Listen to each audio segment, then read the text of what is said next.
Hello guys and welcome to my new video. Today I'm gonna show you how to prevent to get scammed in a CSGO trade. After the intro.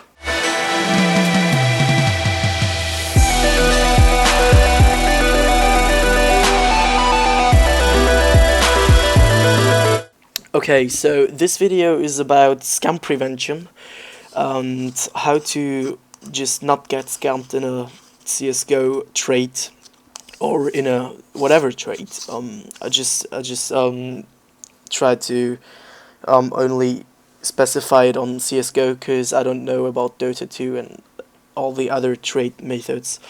So first of all, this video is based on the Reddit post Global Offensive Trade Common Scams. I'm gonna link it in the description and I'm gonna show a screenshot of it so you can just read it. I'm just gonna sum up everything which is in this text. So first of all, the fake phishing links.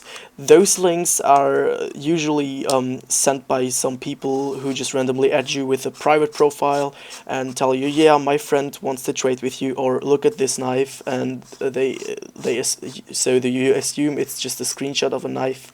Then you click on it and your browser downloads something. If you have Google Chrome, if you have Firefox, you first have to verify to download this program.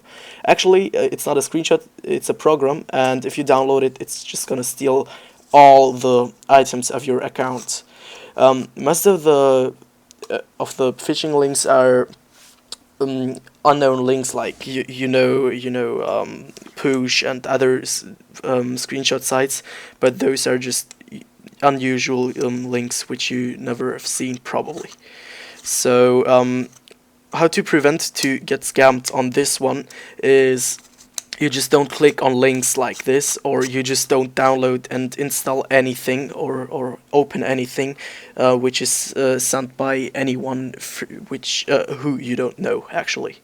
And yeah, if you get scammed on that one, you're probably going to get your items back if you report it, because it's item hijacking or account hijacking, because they log into your account, I think, and steal your items. That's what I have heard. If it's not right, please correct me in the commentary section. And yeah, let's move on to the next scam. It's quick switching. He'll tell you that he has a gun on this and this quality and trade it over to you, but before he trades it to you, he's gonna trade with a friend or someone who has the same gun, just in a worse way, and he's just gonna give it to you, and you're just going to overpay him probably the most of the times by a really lot.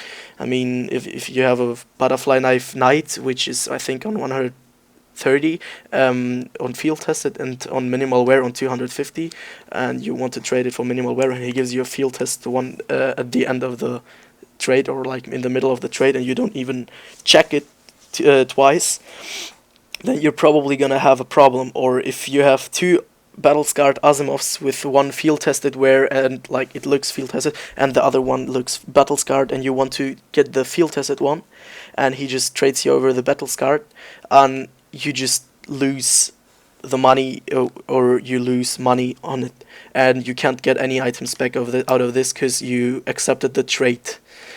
So what you can do on that, before you accept, you can double check the item. Like if you click on ready, you just inspect it in game and then double check it before you accept the trade. Okay. So the third point is bait and switch. What stands here in the text is two conflict scammers go on a trade server, a trade site, or possibly contact people directly. The first advertises that they are paying a very high amount of for a specific item, usually rare but not a requirement. So the most of the times it's a lot more than worth than it's actually worth. And yeah, the second advertiser selling this exact item. So it's most of the times more than the scammer is offering you. Yeah, so they pretend to be unaware of each other, so they say they don't know each other, or they pretend they don't know each other, and yeah, they trying to make quick profit by buying overpriced items from the other scammer who is involved in this trick. So yeah, it's just like you show them that something is higher or lower valued than the usual thing, and they just close their listenings after that and leave you stuck with the item. So it's just switching items for the prices though. And yeah, another thing is lending. So he just it's basically a really dumb trick, and if you fall for it, you're really dumb. But it could be your friend or something, or a guy who you played a lot of matchmaking with and you trust a little bit. So he tells you to just lend him your knife or something, and just yeah, he just never will return it to you. I mean, if you play with him 10 matchmaking games and then he tells you, yeah, give me your Karambit Fate, I just lend it to me, I will give it back to you after one game or something, he's probably not gonna give it back, never, if you only have played a few games with him or whatever. Yeah. So another thing on that is the trading outside Steam, which stands in the chat or in the how is it called, in the subreddit. They are going to tell you that they are not going first on a cash trade or on a gift code trade or whatever, and they tell you that they're gonna give you the item right the money right after they gave them the item. So you actually give them the money, and they just block you, and you're never gonna see your item again. So what they tell you to do on Reddit is, so you just use the Steam rep list of trusted middlemans, and they can help you, and they just act as a normal party, neutral party. Sorry.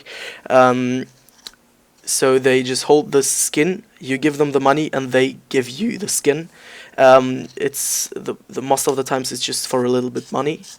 And the most of the times they're not gonna scam you, because they're probably not wanting to lose their accounts, because most of the times they're just 5-year accounts and then really expensive items on it, which wouldn't make any sense. So yeah, I'm gonna link you the Steam rep middleman list in the description also. And yeah, there's another thing, the middleman ejection. So this guy is going to at you and tell you, yeah, I want to trade with you, but I want you to choose a middleman.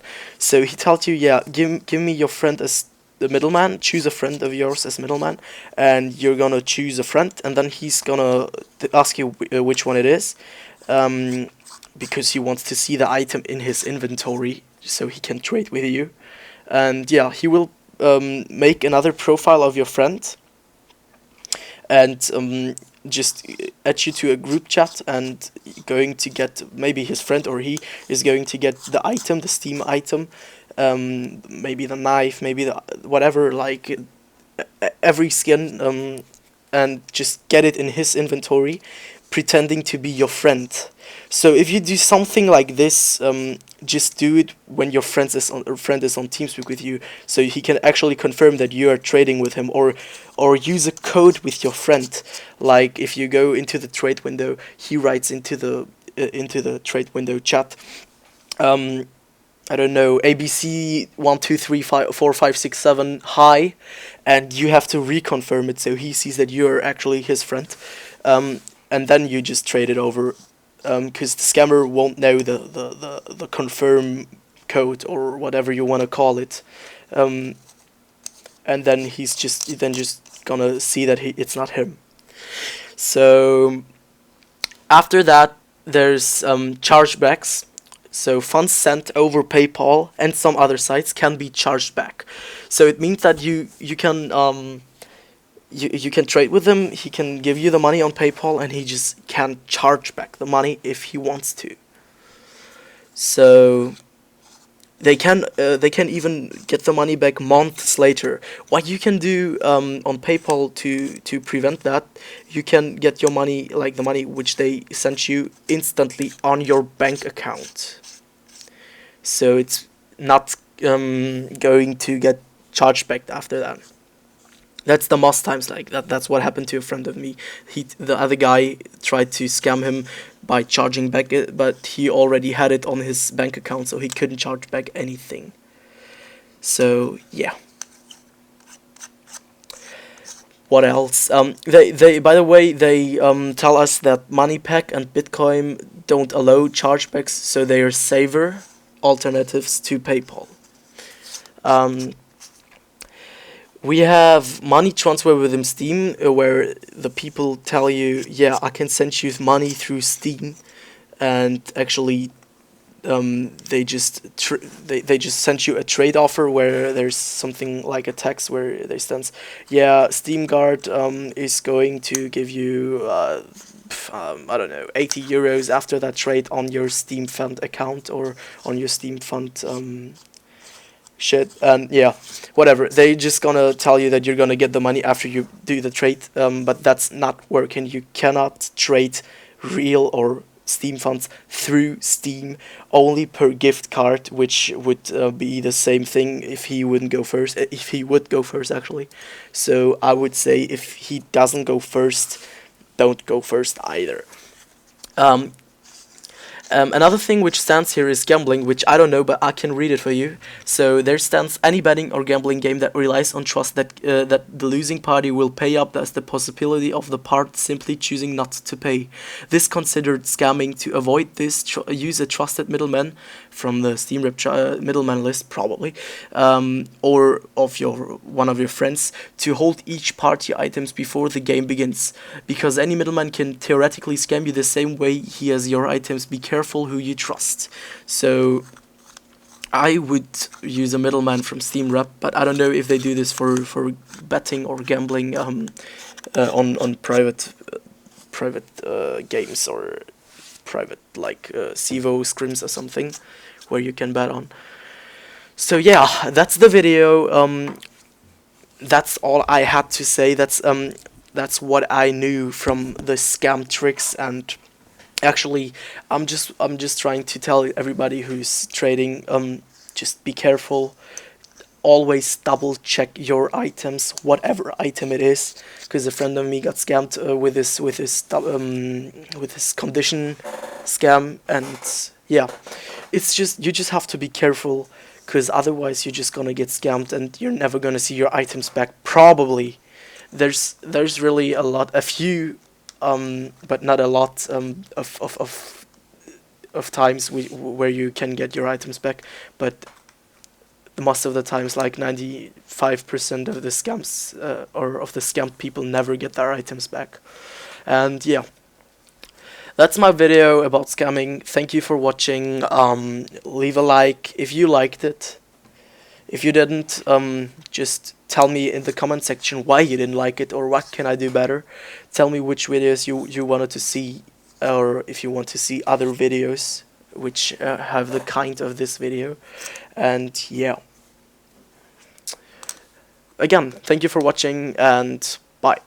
Oh, pretty quick for everybody, I forgot to say that you can check on their profile if they have a lot of players, if they only have like 2 hours or 250 hours on CSGO, and they have a low Steam level, and the Steam account is not new. You can see the badges, how long he has Steam and something like this.